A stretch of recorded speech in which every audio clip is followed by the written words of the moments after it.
안녕하세요. 인공신경망은 싱글 레이어와 멀티 레이어로 나뉩니다. 싱글 레이어는 가장 간단한 구조로 입력층과 출력층으로 구성됩니다. 싱글 레이어는 단층 신경망이라고 합니다. 입력층과 출력층이 끝이죠. 가중치와 노드가 있고요. 반면에 멀티 레이어는 중간에 은닉층이 하나 더 있습니다. 멀티 레이어는 다층 신경망이라고 합니다. 입력층, 은닉층, 출력층이 있죠. 피드 포워드는 신경망의 네트워크가 포워드 방향으로 값을 전달하여 계산하는 방식입니다. x1 곱하기 웨이트 1 플러스 x2 곱하기 웨이트 2 이렇게 해 나갑니다. 그리고 여기 f 활성화 함수에 집어넣으면 끝입니다. 노드 x와 가중치 웨이트의 합은 활성화 함수를 통해 출력됩니다. 활성화 함수는 시그모이드 함수와 렐루 함수를 주로 사용합니다. 왼쪽이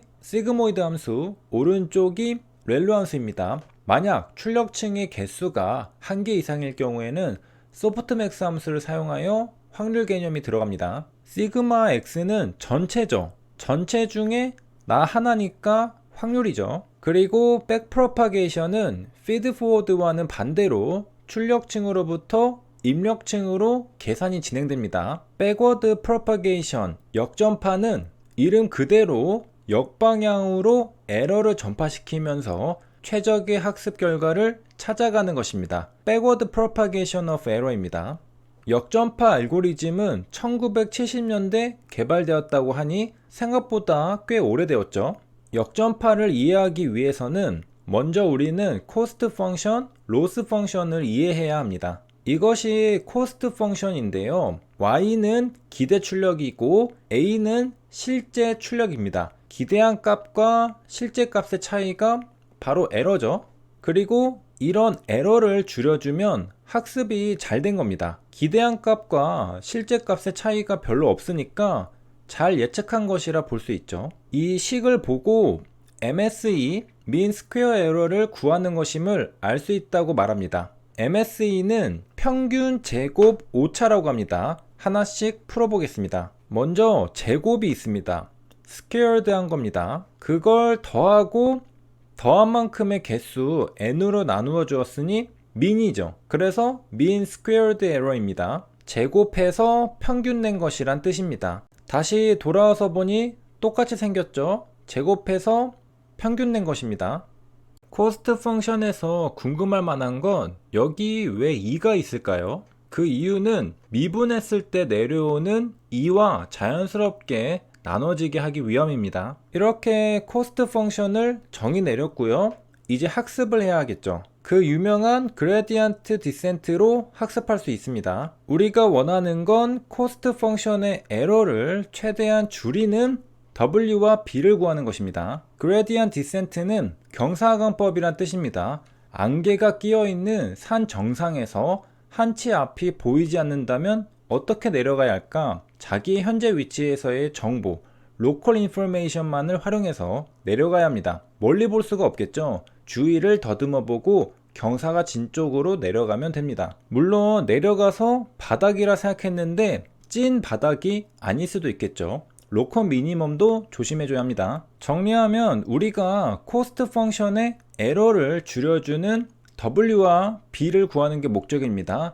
W는 웨이트, B는 바이어스입니다. 사실 초심자는 무슨 소리인지 알기 힘듭니다. 직접 코드를 만져보면서 차차 알게 될 것이고요. 간단하게 요약하면 백프로파게이션을 통해 컴퓨터는 학습을 합니다. 웨이트와 바이어스를 업데이트, 갱신하죠. 우리가 구하고자 하는 건 아웃풋이 아니라 가중치입니다. 규칙을 주고 답을 구하라고 요청하는 게 아니라 답을 주고 규칙을 구하라고 요청하는 것이 머신러닝이기 때문입니다. 머신러닝에는 많은 알고리즘들이 있습니다. 우리는 무엇을 사용해야 할까요? 논문에서는 정확도를 비교해 줍니다. 우리는 좀 더 결과가 잘 나온 알고리즘을 공부해서 사용해 보겠습니다. 거인의 어깨 위에 서서 세상을 바라보는 것이죠. 이렇게 누군가의 도움을 받으면 더 멀리 볼 수 있죠.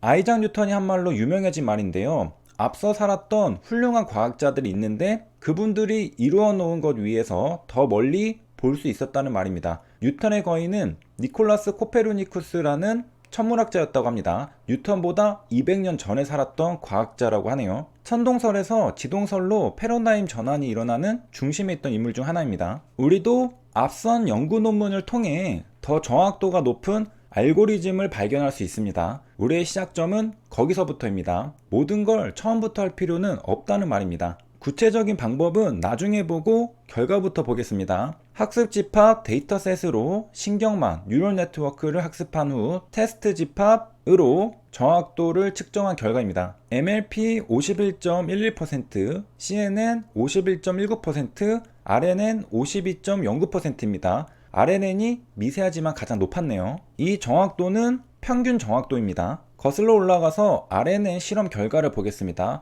각 종목별로 구분하여 정확도를 보여줍니다.